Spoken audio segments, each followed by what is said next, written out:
What's up, everybody? Welcome back to Pens and Tea. My name is Carrie, and today we're going to be talking about the Pilot Custom Heritage 912 with the Waverly Nib. So I don't have a tea for you today, so I'm going to start off by just saying I apologize. I don't actually have any new teas. I've been trying really hard to cut down my collection, drink it all up before I buy a whole new batch of teas. So the next, one or two videos may not have any new tea reviews in it, so I do apologize for those who like this section of the video, but fear not, the summer collection is coming. So I will have loads and loads of new teas to try out and review very shortly. But this pen is definitely something that I wanted to talk to you about. I have done the review of the Pilot Custom Heritage 912 with a PO nib, so a posting nib. Whichever corner the iCard is in, I will put the link to that in there as well. This is the same pen, so it is also the exact same in every way possible. So I'm not going to go too heavy into the pen itself. If you want to check out a further detailed review of the actual pen, like I said, iCard somewhere with the PO nib, I will put that in there. But this one I thought it was interesting because it is a Waverly nib. So the PO nib that I reviewed is super fine, so it's like extra fine, and the nib is actually slightly pointed downwards to make it super duper fine. This pen is actually the opposite. So a Waverly nib, the nib is actually slightly pointed upwards, which kind of makes it look like you dropped it, but don't worry, you're good to go. The reason for it is so that when you're writing at different angles, you get slightly different variations. So you can get a thinner line to a slightly thicker line. The nib itself, and again, you'll get a closer up view where it's actually showing detail. But the nib itself is size 10. Still holds the Pilot Con 70. All rhodium trim. Fits really nicely in my hand. I love the weight of it. It's perfect. For those of you who do post, it posts very securely. Is a little back weighted for me, but for the average person, probably not. Screw cap and the clip works very nicely. Like I said, further details in the other video. I will say when I tried this nib, I was expecting to get a little bit more variation, but having never tried a Waverly nib, I didn't know exactly what to expect. But let me actually flip the camera around and start the writing sample because I've got a lot to say about this nib.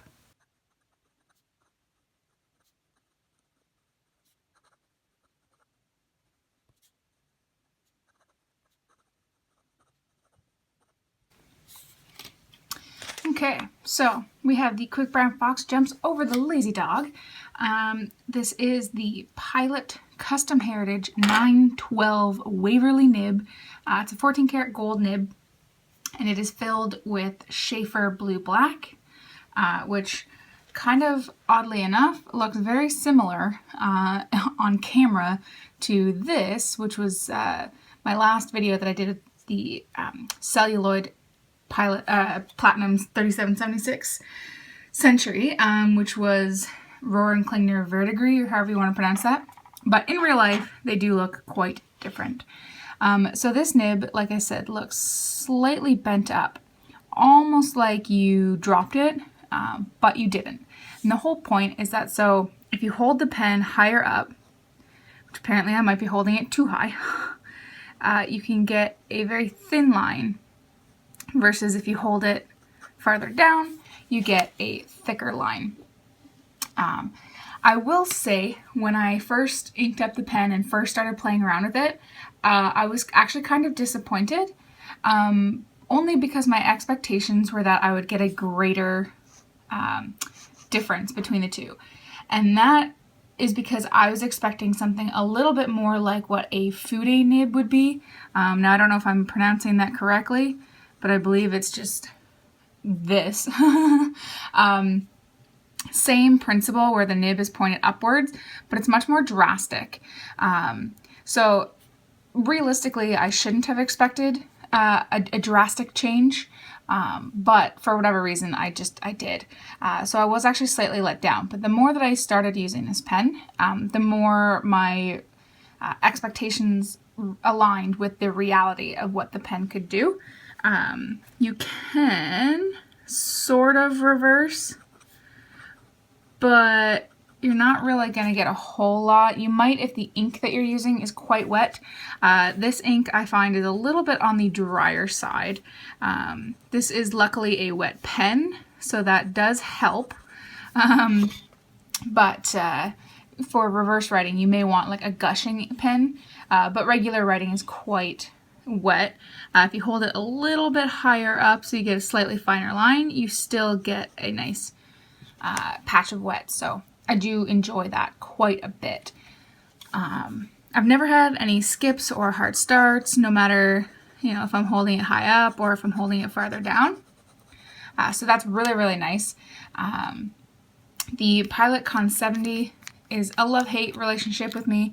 I like the fact that these hold a lot of ink, but it does definitely make it a bit of a pain to clean out when it's time to do that. But regardless, that has nothing to do with how the nib performs. The nib performs very nicely and it's very smooth, regardless of whether you're holding it farther up or whether you're holding it farther down. It's definitely a very nice writer. I would definitely recommend this nib. I think this nib, a Waverly nib, would be much more of a better everyday writer than a Fude nib would be. I don't have one in my possession, but I do have a kind of like quick writing sample when I got a hold of a Fude nib.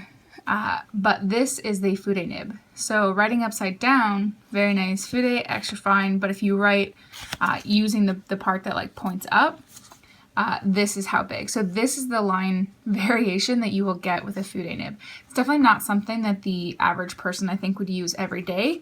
But I think the Waverly nib would be much better for everyday usage.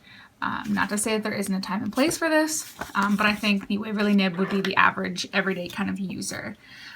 But that's just my quick thoughts. So would I recommend this pen? Absolutely, no questions asked. I'll probably be looking into something like this myself as well. But guys, that's going to be it for me today. If you like the video, hit that thumbs up. If you really like the video but haven't done so already, please do hit the subscribe button. New videos come out every Monday and Friday, and the occasional Q&A on Tuesday as well. Feel free to write some comments in the comment section below. And guys, as always, I'll see you next time. Bye.